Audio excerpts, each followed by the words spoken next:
क्या है खाटू श्याम जी के मंदिर में इतनी शक्ति? क्या है इसके पीछे का रहस्य? आज मैं आपको ऐसी कहानी सुनाने जा रहा हूँ जो सिर्फ एक कहानी नहीं है, यह एक दिव्य सत्य है। ये एक ऐसे भगवान की कहानी है जो ये कलयुग में हारे हुओं का सहारा बना, जिसका नाम सुनते ही रोंगटे खड़े हो जाते हैं, जिसके दर्शन मात्र से जीवन में बदलाव आता है। राजस्थान की धरती पर सीकर जिले में एक खाटू नामक एक छोटे से गांव में एक ऐसा मंदिर है जहां खोज लाखों लोग अपनी मुरादें लेकर आते हैं। कोई रोता हुआ आता है, कोई हंसता हुआ आता है, कोई टूटा हुआ आता है, लेकिन जो भी सच्चे दिल से आता है वो खाली हाथ नहीं जाता है। लेकिन क्यों इस मंदिर में इतनी शक्ति? लेकिन क्या है वो उस रहस्य जो इस स्थान को सभी चमकदार धामों से अलग बनाता है? आइए आज मैं आपको वो कहानी सुनाने जा रहा हूँ। समय के पन्नों में दबी हुई है वो एक कहानी, आपकी आत्मा को छू जाएगी। नमस्कार, आपका हार्दिक स्वागत है हमारे इस चैनल यूट्यूब में। आज हम आपको एक नई कहानी सुनाने जा रहे हैं और एक नई वीडियो लेकर आपकी सेवा में उपस्थित हुए हैं। आज की कथा अत्यंत ज्ञानवर्धक और प्रेरणादायक है। कथा शुरू करने से पहले आपसे एक विनम्र निवेदन है कि शास्त्रों में कहा गया है कि अधूरी छोड़ी गई कथा दुख और पाप का कारण बनती है, इसलिए उसे अंत तक जरूर सुने। आप अपनी माँ से सच्चा प्रेम करते हैं तो इस वीडियो को लाइक, शेयर और हमारे चैनल को सब्सक्राइब करें और कमेंट में माँ लिखकर अपना समर्थन दें। तो आइए बिना किसी विलंब के आरंभ करते हैं आज की प्रेरणादायक कथा।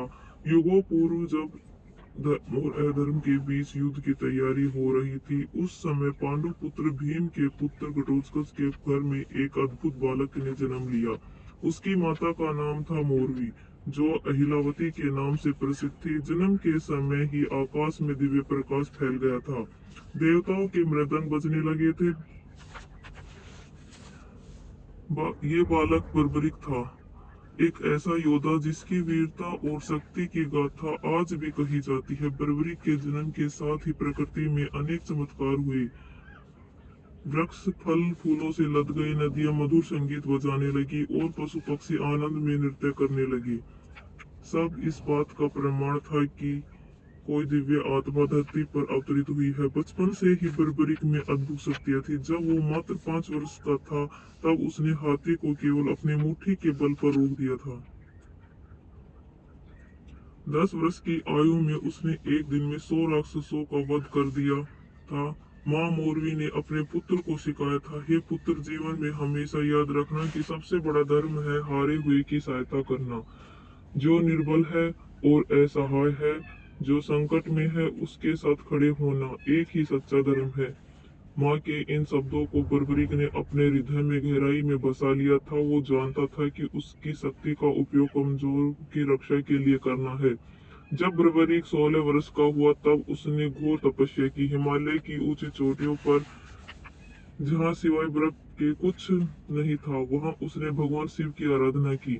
महीनों तक केवल हवा पीकर बिना भोजन के वो तपस्या में लीन रहा। भगवान ने से प्रसन्न हुए और उन्होंने बर्बरिक को 3 अद्भुत बाण प्रदान किए। ये बाण साधारण नहीं थे, ये दिव्य थे, चमत्कारी थे। पहला बाण ये शत्रु के सभी कमजोर स्थानों की चीर देता था।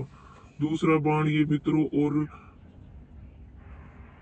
रक्षणीय व्यक्तियों को पहचान कर उन्हें चयनित करता था, उन पर नीले रंग का निशान बनाता था। तीसरा बाण ये सबसे शक्तिशाली था, ये लाने साल वाले सभी स्थानों को एक साथ भेदकर शत्रुओं का संहार करता था और नीले निशान वाले सभी को सुरक्षित कर देता था। माता मोरवी ने, जो भी स्वयं एक नाग कन्या थी, अपने पुत्र को एक दिव्य धनुष प्रदान किए थे। धनुष इतना शक्तिशाली था कि इसकी रंकार से ही शत्रु भयभीत हो जाते थे। इस धनुष का नाम था महाकाल दंड। इस धनुष की विशेषता थी कि ये कभी नहीं चूकता था। जो भी लालचे बर्बरिक मन में सोता था वो तुरंत उस तक पहुंच जाता था, चाहे शत्रु कहीं भी छुप जाए, चाहे वो किसी भी माया का सहारा ले।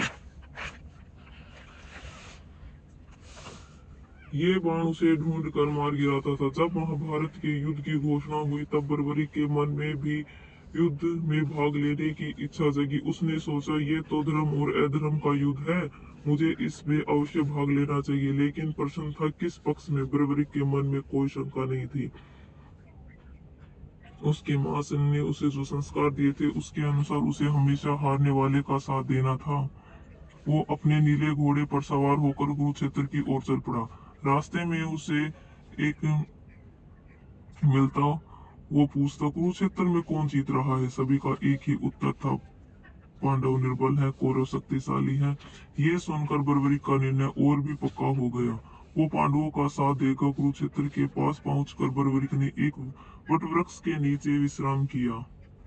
उसे एक युवा ब्राह्मण मिला जो अत्यंत सुंदर और तेजस्वी था। उसकी आंखों में अद्भुत गहराई थी, मुस्कान में दिव्य चमक थी।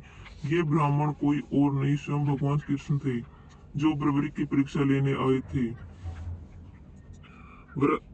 वत्स ब्राह्मण ने मधुर स्वर में कहा, तुम कहाँ जा रहे हो और ये 3 बाण लेकर क्या करोगे?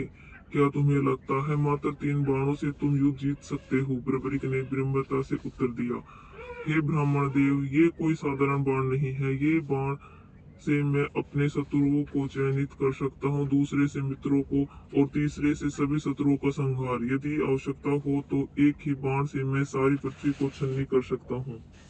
ब्राह्मण ने मुस्कुराते हुए कहा, यदि यह संभव है वत्स, दिखाओ तुम मुझे अपनी शक्ति। उन्होंने पास में एक विशाल पीपल की वृक्ष की ओर इशारा करते हुए कहा, इस वृक्ष के सभी पत्तों को छेद दो, लेकिन ध्यान रहे एक भी पत्ता नष्ट नहीं होना चाहिए, केवल छेद होना चाहिए। बर्बरिक ने अपने पहले बाण को धनुष पर चढ़ाया। मन में उसने संकल्प किया, महादेव, इस वृक्ष की हर पत्ते के मध्य में छेद हो जाए।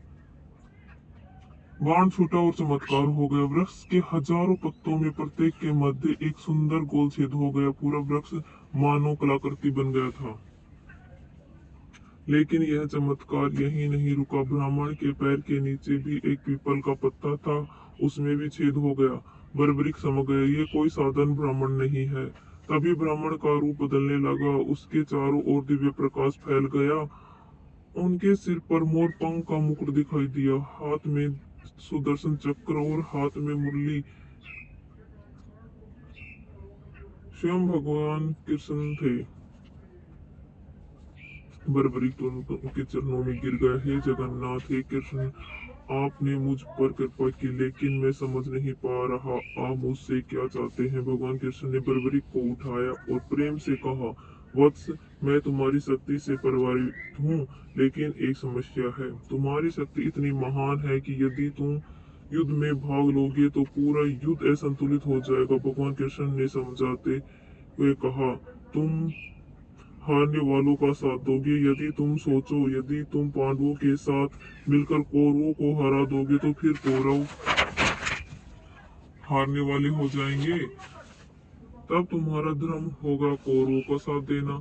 यदि तुम कौरवों का साथ दोगे तो पांडव हार जाएंगे। तब तुम्हारा धर्म होगा पांडवों का साथ देना। इस तरह तुम अकेले ही युद्ध लड़ोगे, सभी महारथी केवल तमाशबीन बनकर रह जाएंगे।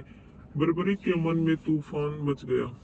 उसने समझा कि भगवान सत्य कह रहे हैं। उसकी शक्ति वास्तविक में इतनी प्रबल थी कि वो अकेले ही युद्ध का परिणाम बदल सकती थी। भगवान कृष्ण ने धीरे से कहा, वत्स, मैं तुमसे गुरु दक्षिणा मांगता हूँ। अवश्य प्रभु, आपकी आज्ञा मेरे लिए सर्वप्रिय है। मांगिए, क्या चाहिए आपको? मुझे तुम्हारा शीश चाहिए। ये सुनकर बर्बरिक के चेहरे पर एक पल के लिए उदासी छा गई। उसके मन में हजारों विचार आए, युद्ध देखने की इच्छा, वीरगति पाने की चाह, यश कमाने की लालसा, सब कुछ एक पल में बिखर गया। लेकिन अगले ही क्षण उसके चेहरे पर शांति आ गई। गुरु का आदेश उसके लिए सब कुछ था। प्रभु, बर्बरिक ने दृढ़ स्वर में कहा, आपकी इच्छा मेरे लिए आदेश है। मैं अपना शीश अवश्य दूंगा, लेकिन मेरी एक प्रार्थना है। कहो वत्स, क्या चाहते हो? मैं युद्ध देखना चाहता हूँ। मेरा शीश काटने के बाद भी यदि वो युद्ध देख सके तो मैं अपना शीश अपने जीवन सार्थक समझूंगा। भगवान कृष्ण ने प्रसन्नता से कहा, तथास्तु। तुम्हारा शीश न केवल युद्ध देखेगा बल्कि युद्ध की संपूर्ण गाथा को समझेगा भी। और सुन, आगे का भाग 2 देखने के लिए हमारे चैनल को सब्सक्राइब